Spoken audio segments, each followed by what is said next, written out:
दोस्तों आज हम सिस्टमैटिक इन्वेस्टमेंट प्लान यानी एसआईपी के बारे में जानेंगे और ये समझेंगे कि एक सिंपल सा इन्वेस्टर जिसको स्टॉक मार्केट की बहुत ही कम नॉलेज है वो बहुत सारे ओवर कॉन्फिडेंट इन्वेस्टर और ट्रेडर को कैसे आसानी से बीट कर सकता है। तो सबसे पहले हम जल्दी से ये समझ लेते हैं कि ये एसआईपी होता क्या है। तो दोस्तों ये एक बहुत ही सिंपल सा कॉन्सेप्ट है लेकिन उतना ही पावरफुल है। अब यहाँ पे आप एक म्यूचुअल फंड कंपनी को या कोई इन्वेस्टमेंट ऐप को एक इंस्ट्रक्शन दे के रखते हो कि आपका एक स्पेसिफिक अमाउंट एक स्पेसिफिक डेट में एक स्पेसिफिक म्यूचुअल फंड में इन्वेस्ट हो जाना चाहिए। जैसे मेरी एसआईपी होती थी 5 तारीख की, तो जब मुझे 1 तारीख को सैलरी मिलती थी तो इससे पहले कि वो कहीं और खर्चा हो जाए वो पैसा एसआईपी के जरिए इन्वेस्ट हो जाता। तो दोस्तों दिखने में ये काफ़ी सिंपल कॉन्सेप्ट लग रहा होगा, लेकिन जब मैं आपको इसके मैजिक के बारे में बताऊंगा तो आपके होश उड़ जाएंगे। तो चलिए शुरू करते हैं। तो दोस्तों स्टॉक मार्केट में पैसे कमाने का एक काफ़ी सिंपल रूल है कि हमें किसी स्टॉक को या म्यूचुअल फंड को सस्ते में खरीदना है और फिर उसे महंगे प्राइस पे बेच देना चाहिए, यानी buy when price is low and sell when the price is high. या फिर आपको तब ज़्यादा इन्वेस्ट करना चाहिए जब मार्केट नीचे हो और जब मार्केट ऊपर चला जाए तो आपको तभी भी अगर इन्वेस्ट करना है तो आपको वो टाइम पे थोड़ा कम इन्वेस्ट करना चाहिए। लेकिन दोस्तों प्रॉब्लम ये है कि एक नॉर्मल आदमी जिसको इन्वेस्टिंग की ज़्यादा नॉलेज नहीं है वो पता लगाएंगे कैसे कि मार्केट ऊपर जाने वाला है या नीचे जाने वाला है। इनफैक्ट एक नॉर्मल आदमी तो क्या, एक्सपर्ट्स भी सही तरीके से प्रिडिक्शन कर ही नहीं सकते कि आने वाले 6 महीने में या 1 साल में स्टॉक मार्केट कहाँ जाने वाला है। तो यहाँ पे एसआईपी का मैजिक काम आता है और इसको हम एक एग्जाम्पल के जरिए समझते हैं। तो दोस्तों मान लो आप 5,000 रुपये की एसआईपी सेट करते हो हर महीने की 5 तारीख के लिए और वो म्यूचुअल फंड की एनएवी फिलहाल 100 की है, तो इस हिसाब से आपको उस म्यूचुअल फंड के 50 यूनिट्स मिलेंगे। फिर कुछ महीनों बाद जब वो म्यूचुअल फंड की एनएवी इंक्रीज होती है और वो 150 की हो जाती है तो आपको उसी म्यूचुअल फंड के 33.33 यूनिट्स मिलेंगे। मतलब जब प्राइस इंक्रीज होता है तो ऑटोमेटिकली आप कम यूनिट्स खरीदते हो क्योंकि आपने एक फिक्स्ड अमाउंट की एसआईपी सेट की है, ना कि एक फिक्स्ड यूनिट की। और जब मार्केट नीचे जाएगा तो आप ऑटोमेटिकली ज़्यादा इन्वेस्ट करोगे।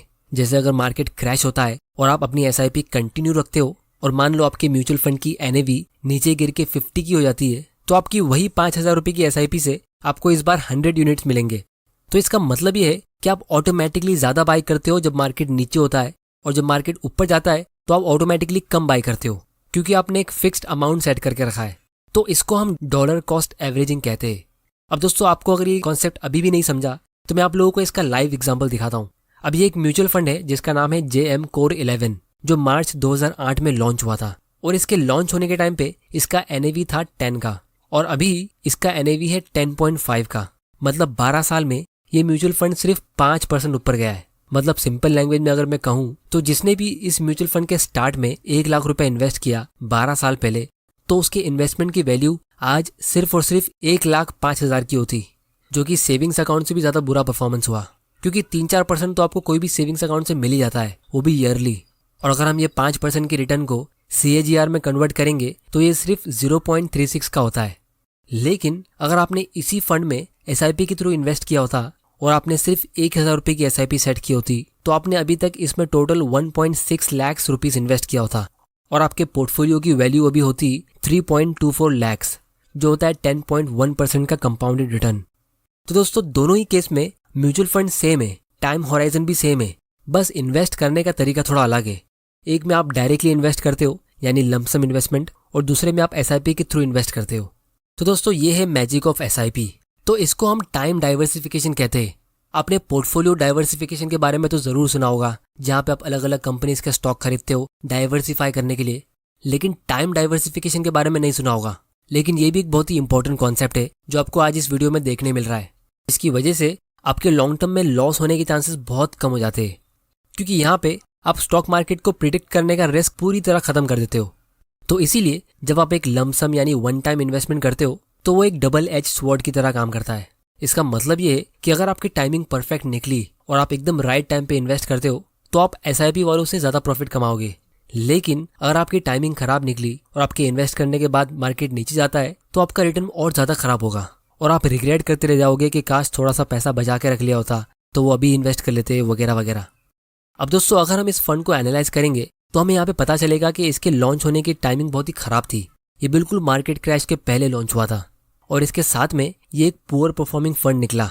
आप देख सकते हो सेंसेक्स का रिटर्न कहाँ पर है और इसका रिटर्न कितना बुरा है। लेकिन फिर भी इतने खराब फंड में एसआईपी करने वालों को भी एटलीस्ट 10% का रिटर्न तो मिल ही गया। अब दोस्तों ये सब मैं इसलिए कह रहा हूँ क्योंकि जब पिछले साल मार्च में जब मार्केट क्रैश हुआ था तो वो इन्वेस्ट करने का बहुत ही अच्छा टाइम था, लेकिन बहुत ही कम लोगों ने वो टाइम पे इन्वेस्ट किया होगा। मैक्सिमम लोगों ने वो टाइम पे अपने शेयर्स और म्यूचुअल फंड को सिर्फ सेल किए थे। मैंने खुद अपने बहुत सारे फ्रेंड्स को कहा था कि उन्हें वो टाइम पे स्टॉक्स और म्यूचुअल फंड में इन्वेस्ट कर लेना चाहिए, लेकिन वो टाइम पे उनमें से किसी ने भी इन्वेस्ट नहीं किया, क्योंकि किसी भी बिगिनर के लिए ऐसे टाइम पे इन्वेस्ट करना बहुत ज़्यादा मुश्किल होता है। लोगों को उतनी हिम्मत ही नहीं होती है ऐसे टाइम पे इन्वेस्ट करने की। मेरे सारे फ्रेंड्स सब यही कह रहे थे कि वो मार्केट के थोड़ा सा रिकवर होने का वेट करेंगे और जब अच्छे सिग्नल दिखेंगे तब वो इन्वेस्ट करेंगे। लेकिन जिन लोगों को मैंने पहले से ही एसआईपी के लिए सजेस्ट किया था, उन्होंने अपनी एसआईपी चालू रखी थी, क्योंकि वो मार्केट के अप्स एंड डाउन्स में इन्वेस्ट करते आ रहे थे। और इसीलिए एसआईपी इन्वेस्टर्स ने पिछले साल के मार्केट क्रैश का फायदा उठाया। लेकिन जो लोग स्टॉक मार्केट में अच्छे मौके का वेट कर रहे थे, तो वो लोग अभी भी वेट ही कर रहे हैं।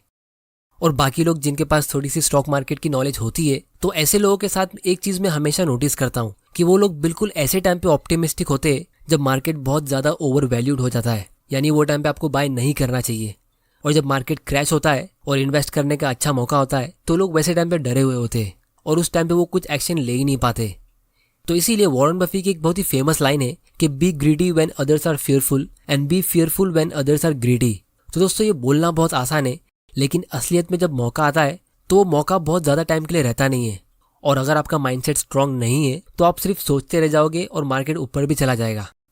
तो इसीलिए आप लोगों से मैं 2 सिंपल क्वेश्चन पूछता हूँ। दोस्तों, इन्वेस्टिंग का मतलब क्या होता है? क्या इसका मतलब ये होता है कि पैसा आपके लिए काम करे या आप पैसों के लिए काम करें?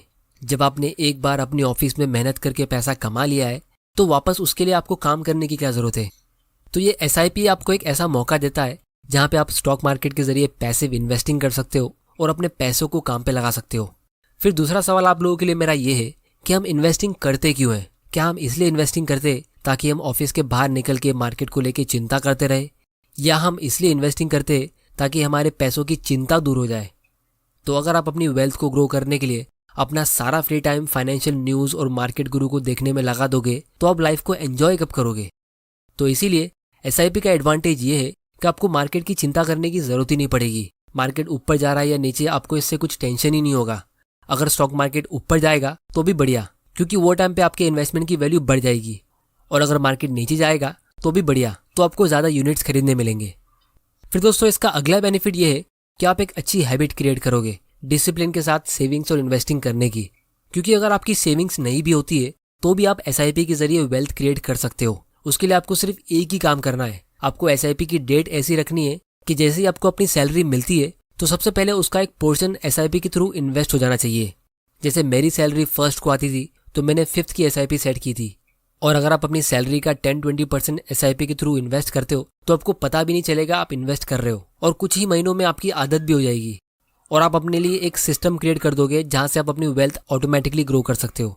फिर दोस्तों, इसका अगला बेनिफिट ये है कि आप एक छोटे से अमाउंट से भी शुरू कर सकते हो। 500 रुपीज से आप एक साथ 500 कंपनीज में इन्वेस्ट कर सकते हो। फिर दोस्तों, इसका सबसे लास्ट और सबसे इंपॉर्टेंट बेनिफिट ये है कि इसके जरिए आप पावर ऑफ कंपाउंडिंग का फायदा उठा सकते हो। क्योंकि कंपाउंडिंग के पावर में सबसे इंपॉर्टेंट कंपोनेंट होता है टाइम। आपको ज़्यादा टाइम तक इन्वेस्टेड रहना होता है कंपाउंडिंग के मैजिक को देखने के लिए। तो अगर आप अपने 20s में एक छोटा सा अमाउंट इन्वेस्ट करते हो तो आप उसको लॉन्ग टर्म में कंपाउंड होते हुए देख सकते हो अपनी 30s और 40s में। और जो आदमी लेट इन्वेस्टिंग शुरू करता है अपनी 30s या 40s में, तो वो आपके छोटे से अमाउंट के मुकाबले डबल या 4 गुना ज़्यादा भी इन्वेस्ट करेगा तो भी वो आपकी जितनी वेल्थ क्रिएट कर सकता ही नहीं है। इसकी ज़्यादा डिटेल्स मैंने ये वाले वीडियो में डिस्कस की है, जिसकी लिंक आपको नीचे डिस्क्रिप्शन में मिल जाएगी।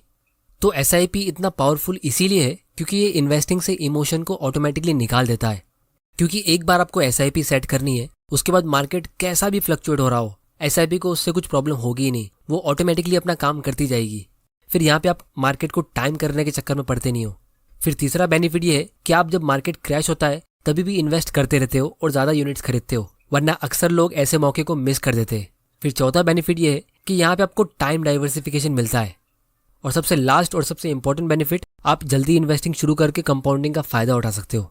तो इसीलिए अगर आपको स्टॉक मार्केट के बारे में कुछ भी पता नहीं है तो भी आप इस एसआईपी के जरिए इन्वेस्टिंग कर सकते हो और अपने लिए वेल्थ क्रिएट कर सकते हो। और लॉन्ग टर्म में आप बहुत सारे ओवर कॉन्फिडेंट इन्वेस्टर्स को आसानी से बीट कर लोगे। इसके लिए ना आपको फाइनेंस की डिग्री चाहिए, ना आपको कोई स्टॉक मार्केट के गुरु को फॉलो करना होगा, ना आपको रोज मार्केट के उतार चढ़ाव के बारे में टेंशन लेना होगा। मेरा